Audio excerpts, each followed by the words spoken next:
এখানে আমরা সর্বোচ্চ চেষ্টা করে যাচ্ছি। এখানে 126টি পূজা মণ্ডপ আছে এবং এখানে আইন শৃঙ্খলা বাহিনীর সকল পর্যায়ের সদস্য, উপজেলা প্রশাসন সবাই কিন্তু মিলে এই উৎসবটি, এই যে প্রাণের উৎসবটি, এই উৎসবটিকে, সার্বজনীন উৎসবটিকে আরো কিভাবে আকর্ষণীয় করা যায়, সুন্দরভাবে পালন করা যায়, সেই লক্ষ্য এবং উদ্দেশ্য নিয়ে কিন্তু মূলত আমরা প্রশাসনের সকল যন্ত্র কিন্তু একসাথে এই কার্যক্রমটা কিন্তু পরিচালনা করছি।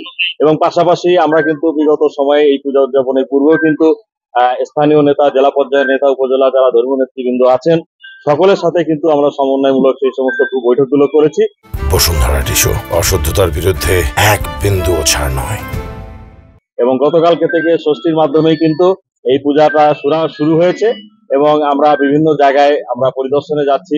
আজকেও আমরা নাগরপুর পরিদর্শনে আসলাম এবং এখানেও কিন্তু আমরা উপজেলা নেতৃবৃন্দ সহ উপজেলা প্রশাসন এবং সকল পর্যায়ের আইন শৃঙ্খলা বাহিনী, থানা পুলিশ সকলে এখানে উপস্থিত আছে এবং সকলের মাধ্যমে এই যে উৎসব মুখর একটি পরিবেশ, এটাই কিন্তু বলে দিচ্ছে যে এই উৎসবটি অত্যন্ত আনন্দ মুখর চিত্তে এবং একটি সার্বজনীন উৎসব হিসাবে কিন্তু প্রতিপালিত হচ্ছে। এবং এখানে আমরা এটাও এখানে দেখলাম যে মসজিদ এবং মন্দির খুবই পাশাপাশি একটা জায়গায় অবস্থান। এটাই আসলে আমাদের দেশের একটি সাম্প্রদায়িক এই যে সম্প্রীতির যে একটি উদাহরণ।